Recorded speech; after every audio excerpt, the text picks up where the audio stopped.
Hello dear students, hello प्यारे बच्चों। इस वीडियो में डिस्कस करने वाले एक नया टॉपिक, हमारा टॉपिक और डिस्कशन है इकोलॉजिकल सक्सेशन। इकोलॉजिकल सक्सेशन क्या होता है, इसकी डेफिनेशन पढ़ने वाले हैं and types of ecological succession यहाँ पे हम डिस्कस करने वाले हैं। वीडियो बहुत ही इंपॉर्टेंट होने वाला है, एग्जाम पॉइंट ऑफ व्यू से एग्जाम में से क्वेश्चन आए हुए हैं। इस वीडियो को ध्यान से देखना है, एंड तक देखना है, सब बातें आपको समझ में आ जाएंगी, कैसे क्वेश्चन एग्जाम में पूछे जाते हैं, कैसे आप उसको आंसर कर सकते हैं कम से कम टाइम में। My name is Deepak Latra. I'm going to explain all this in video. Now let's start the video. Ecological succession का मतलब देखो यहाँ पे क्या है, जो लिविंग डाइवर्सिटी हमारे आसपास बनी है वो हज़ारों साल पहले प्रोसेस शुरू हुई थी।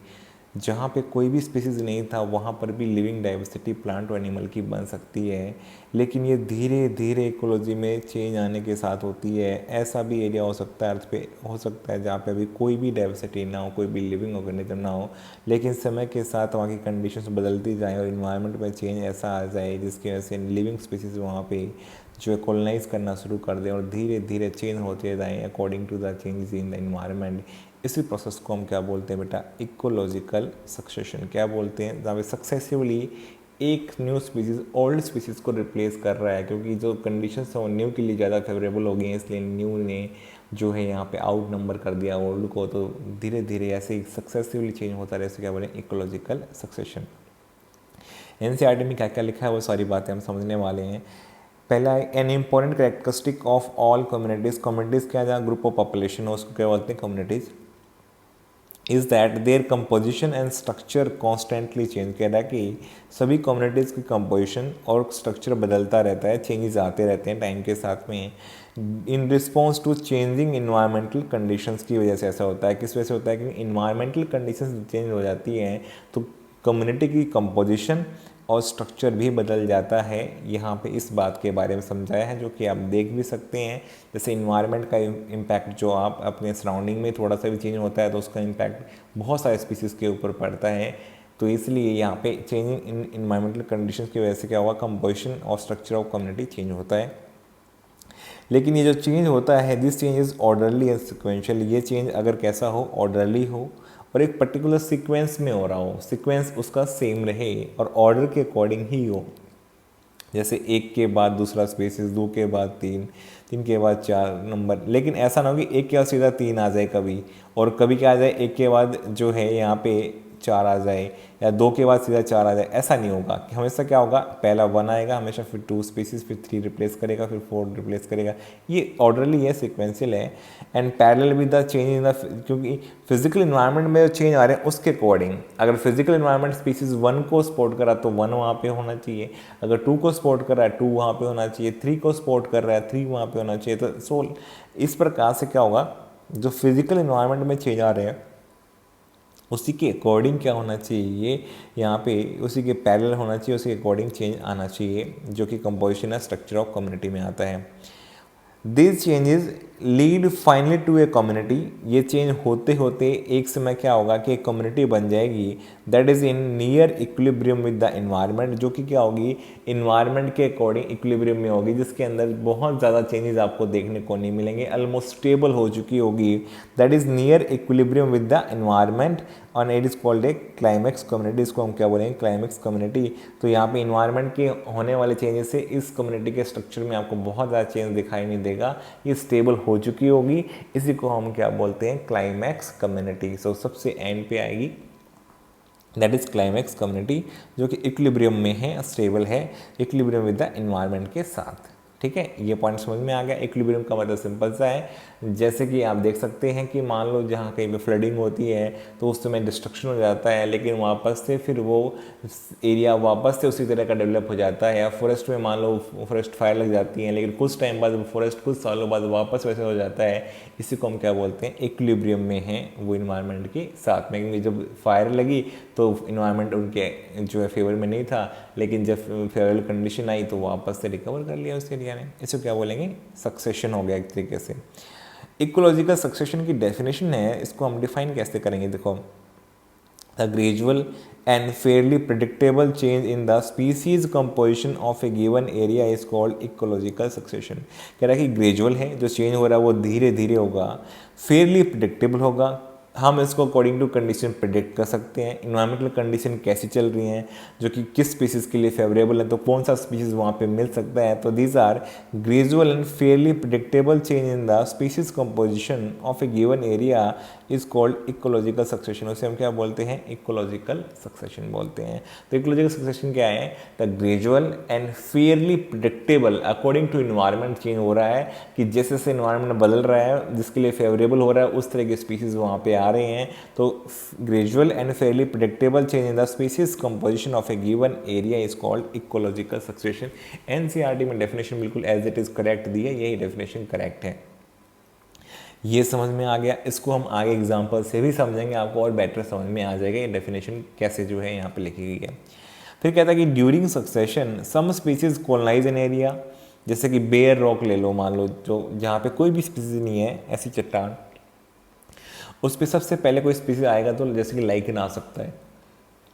लाइकन ने कॉलोनाइज किया, कंडीशन उसी के लिए फेवरेबल थी, उसके नेक्स्ट वाला स्पीसीज नहीं आ सकता। वो कब आएगा, जब लाइकन आ चुकी होगी और लाइकन की ग्रोथ बहुत सारी हो चुकी होगी और फिर लाइकन ने थोड़ा बहुत सोइल बना दी होगी, फिर नेक्स्ट आएगा। तो ये कह रहा है कि some species colonize an area and their population becomes more numerous, बढ़ेगी, and population of whereas other species decline and even disappear। कह रहा है कि जहाँ पे क्या होगा, सक्सेशन में एक स्पीसीज की पॉपुलेशन बढ़ने लगेगी तो दूसरे की डिक्लाइन या डिसअपेयर होना शुरू हो जाएगा, क्योंकि जो कंडीशंस है वो न्यू के लिए फेवरेबल हो गई हैं और ओल्ड के लिए वो कंडीशंस जो हैं, अब न्यू ने इतनी ग्रोथ कर लिया कि ओल्ड को वहाँ सर्वाइव करना मुश्किल होगा।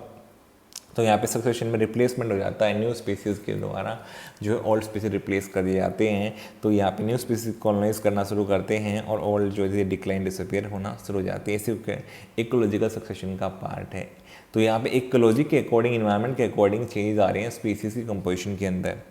फिर नेक्स्ट टर्म दिया है सिरे। सिरे सिरे क्या होता है, देखो, sere entire sequence of communities that successively change in a given area are called sere. कह रहा है कि जो इंटायर सीक्वेंस होगा, जैसे मैं कह रहा हूँ कि पहले लाइकन आया हुआ बेयर रॉक पे, फिर मॉसिस या ब्रायोफाइट आया होगा और लास्ट में जो है फॉरेस्ट बन गया होगा। तो इस तरह से ये जो पूरा सीक्वेंस बनेगा ना, तो यहाँ पे सीक्वेंस, इंटायर सीक्वेंस होगा कम्युनिटीज़ का that successively change in a given area are called sere. से हम क्या बोलते हैं, पूरा इंटायर सीक्वेंस फ्रॉम सबसे पहले जो कम्युनिटी आई सबसे लास्ट में जो आई क्लाइमेक्स कम्युनिटी है वहाँ तक के सीक्वेंस को हम क्या बोलते हैं, सिरे। उसे हम क्या बोलते हैं, sere. The individual transitional communities are termed as serial stages और सीरियल कम्युनिटी। जो यहाँ पे बीच में आएंगे ना, सबसे पहले और सबसे एंड के जो बीच में जितने भी यहाँ पे कम्युनिटीज़ आएंगी वो सारी क्या कहलाएंगी बेटा, सीरियल स्टेजेस और सीरियल कम्युनिटीज़ कहलाएंगी। ये पॉइंट समझ में आ गया। एक सबसे पहले आने वाली होगी, पोइनियर जैसे बोलते हैं, इसके बारे में भी हम डिस्कस करने वाले हैं, और एक सबसे लास्ट में आएगी क्लाइमेक्स। इनके बीच में जो भी आए होंगे ना बेटा, they are called as serial stages और सीरियल कम्युनिटीज़ बोलेंगे इसको। और इंटायर सीक्वेंस में ट्रांजिशनल भी आ जाएं और पोइनियर और क्लाइमेक्स भी आ जाए, उसे हम क्या बोलेंगे, सीरिंग। कह रहा है कि in the successive serial stages क्या चेंज हो जाता है, क्या बदलता है, क्या चेंजेस आते हैं, क्वेश्चन यहाँ से आ सकता है, बहुत इंपॉर्टेंट। देखो, ए change in the diversity of species of organism, क्योंकि आपको पता है जब नया स्पीसीज कॉलोनाइज करेगा और ओल्ड डिसअपीयर होगा तो there is a change in the diversity of species, definitely species बदल जाएंगी। तो डाइवर्सिटी ऑफ स्पीसीज क्या होगी, चेंज हो जाएगी एक तो सक्सेशन में। An increase in the number of species and organism, और यहाँ पे क्या हुआ कि जो नया स्पीसीज आया उसकी पॉपुलेशन हो सकता है प्रीवियस जो स्पीसीज थे उसकी पॉपुलेशन से ज़्यादा हो और उसके ऑर्गेनिज्म का नंबर भी ज़्यादा हो। यहाँ पे तो स्पीसीज का नंबर ज़्यादा हो सकता है और ऑर्गेनिजम्स भी ज़्यादा हो सकते हैं। तो यहाँ पे increase in the number of species and organism भी पॉसिबल है। And increase in the total biomass, क्योंकि स्पीसीज अगर यहाँ पे बायोमास ज़्यादा बना रहे होंगे तो इंक्रीज इन बायोमास भी होता है। अगर हम कंपेयर करें जैसे लाइकन जो सबसे पहले आता है बेयर रॉक पे, उसके बाद मॉसेस आते हैं, तो लाइकन से ज़्यादा जो है बायोमास किसका हो सकता है, मॉसेस का, क्योंकि ज़्यादा प्रोडक्टिविटी है मॉसेस की एज कम्पेयर टू लाइकन। तो दैट इज़ वाई तो नंबर ऑफ स्पीसीज भी बढ़ सकते हैं, ऑर्गेनिज्म भी बढ़ सकते हैं, उसके अलावा यहाँ पे बायोमास भी बढ़ सकता है और यहाँ पे डाइवर्सिटी ऑफ स्पीसीज भी बदल सकती है। देखो, टाइप्स ऑफ सक्सेशनल कम्युनिटीज कितनी होते हैं, हमने अभी देखा सक्सेशनल कम्युनिटी 3 हो सकते हैं। पोइनियर कम्युनिटी जो सबसे पहले आएंगे, ट्रांजिशनल कम्युनिटी जो बीच में आएंगे, और यहाँ पे क्लाइमेक्स कम्युनिटी जो सबसे एंड पे आएंगे वो कहलाएंगे यहाँ पे क्लाइमेक्स कम्युनिटी। देखो द स्पीसीज दैट इन्वेड ए बेरे एरिया, सबसे पहले जो आएगी उस स्पीसीज को हम क्या बोलेंगे, पोइनियर।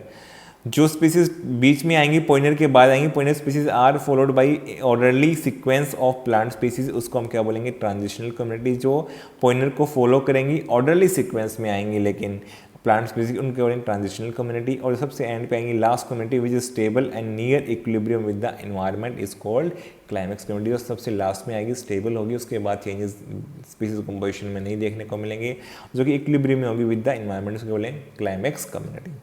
एग्जाम्पल ऑफ पोइनियर कम्युनिटी क्या हो सकता है, जैसे कि लाइकन हो सकता है। लाइकन जो है बेयर रॉक पे या टेरेस्ट्रियल कंडीशन में, फाइटोप्लैंक्टन जो एक्वेटिक कंडीशंस में होते हैं पोइनियर स्पीसीज। ट्रांजिशनल कम्युनिटी में मॉसेस हो सकते हैं कि लाइकन को रिप्लेस किए जाते हैं मॉसेस, यहाँ पे हर्ब्स भी आ सकते हैं, मॉसेस को रिप्लेस करने के लिए सर्ब्स भी आ सकते हैं। तो ये एग्जाम्पल है बेटा ट्रांजिशनल कम्युनिटीज़ के जो कि यहाँ पे हो सकते हैं।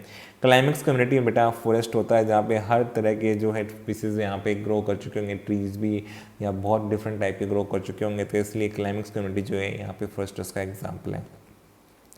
नेक्स्ट है बेटा टाइप्स ऑफ सक्सेशन हम पढ़ने वाले हैं। टाइप्स ऑफ सक्सेशन जो है दो टाइप का हो सकता है, प्राइमरी सक्सेशन और सेकेंडरी सक्सेशन। मैं आपको सिंपली बता देता हूँ। प्राइमरी मतलब जहाँ पे कोई भी लिविंग स्पीसीज अभी तक नहीं था, ना प्लांट का ना एनिमल का, तो ऐसी जगह सक्सेशन होगा तो उसे हम क्या बोलेंगे, प्राइमरी। जहाँ पे पहले से स्पीसीज हैं प्रेजेंट, थोड़े बहुत लॉस हो गए हैं और फिर सक्सेशन हो रहा है, उसे क्या बोलेंगे, सेकेंडरी। जैसे मान लो फॉरेस्ट फायर लग गई तो फॉरेस्ट का कुछ पार्ट जो है डैमेज हो गया, बाकी तो पार्ट उसका बचा है और वहाँ पे सारी चीज़ें खत्म नहीं हुई है, सोयल अभी भी होगी, तो ऐसे सक्सेशन को हम क्या बोलेंगे, वापस से फॉरेस्ट के डेवलपमेंट रीडेवलपमेंट हो जाएगा, उसे क्या बोलेंगे, सेकेंडरी सक्सेशन। देखो primary succession starts in area where no living organism are there ever exist, जहाँ पे कोई भी नहीं था इसलिए वहाँ पे स्टार्ट होगा, तो उसे क्या बोलेंगे, प्राइमरी सक्सेशन।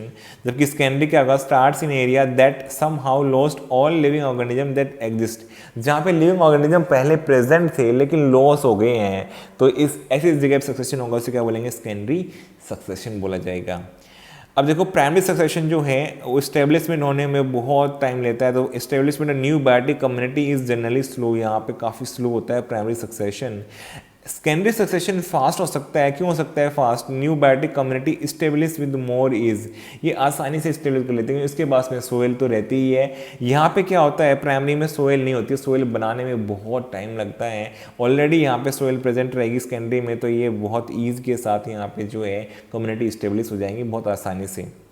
फिर नेक्स्ट है सक्सेशन रेट जो है वेरी स्लो है for primary succession, it takes several hundreds to thousands of years to produce fertile soil and bare rock. जहाँ पे कोई भी सोयल नहीं थी रॉक के ऊपर, वहाँ पे रॉक के ऊपर सोयल बन गई है, तो इसके लिए hundreds of thousand of year लगे होंगे। जो हमें प्रेजेंट फॉर्म में दिखाई दे रहा है हमारा इन्वायरमेंट, वो उसको बनने में हज़ारों साल लगे हैं बेटा। डिपेंड मोस्टली ऑन क्लाइमेट, और ये भी क्लाइमेट के ऊपर डिपेंड करेगा। जबकि succession rate in case of secondary is fast as compare to primary, जो कि यहाँ पे देख रहे हैं कि हम 1000 ईयर्स के मुकाबले यहाँ पे कुछ सालों में ही हो जाएगा सेकेंडरी सक्सेशन। प्राइमरी सक्सेशन कहाँ हो सकता है, न्यूली कूल्ड लावा, जो अभी अभी नई रॉक बन रही है, लावा कूल होगा, उसके बाद जो रॉक बनेगी वहाँ पे कोई स्पीसीज नहीं होगा इनिशियली, बाद में हो सकता है वहाँ पे सोयल बन जाए और बहुत सारी स्पीसीज आ जाए और सक्सेशन हो जाए। बेयर रॉक के ऊपर हो सकता है, खाली पड़ी रॉक जहाँ पे कोई स्पीसीज ग्रो ना कर रहा हो, बाद में वहाँ पे प्लांट और एनिमल स्पीसीज वहाँ पे दिखने शुरू हो जाए। न्यूली क्रिएटेड पॉन्ड में भी ऐसा ही कुछ होता है, रिजर्वॉयर जो बनाया होता है उसमें स्टार्टिंग में जो इतनी डाइवर्सिटी नहीं होती है, लेकिन बाद में कुछ सालों बाद वहाँ की डाइवर्सिटी पानी के अंदर जो है इंक्रीज हो जाती है। न्यूली एक्सपोज एरिया जो पहले एक्सपोज नहीं था इन्वायरमेंट से, एरिया वो एक्सपोज हो गया किसी कारणवश, तो उसके अंदर भी क्या हो सकता है, प्राइमरी सक्सेशन हो सकता है। सैंड ड्यून्स जो नए बन गए हैं, चेंज होता रहता है कि सैंड ड्यून्स जब बहुत सारी जो है तेज़ हवाएं चलती हैं तो सैंड ड्यून्स नए टाइप के बनते रहते हैं और उसके ऊपर सक्सेशन होना शुरू हो जाता है, तो ये कॉमन है जहाँ पे प्राइमरी सक्सेशन हो सकता है। इसके अलावा बेटा अब सेकेंडरी सक्सेशन कहाँ होगा, अबेंडेंट फार्मलैंड, खाली खेतों को छोड़ दिया है तो उस पर क्या हो सकता है, वहाँ पे सेकेंडरी सक्सेशन स्टार्ट हो जाए। बर्न या कट फॉरेस्ट में ऐसा हो सकता है कि जहाँ पे बर्न हो गया, जल गया या काट दिया गया फॉरेस्ट, वहाँ पे वापस से जो सेकेंडरी सक्सेशन होगी वैसा ही फॉरेस्ट बन जाए।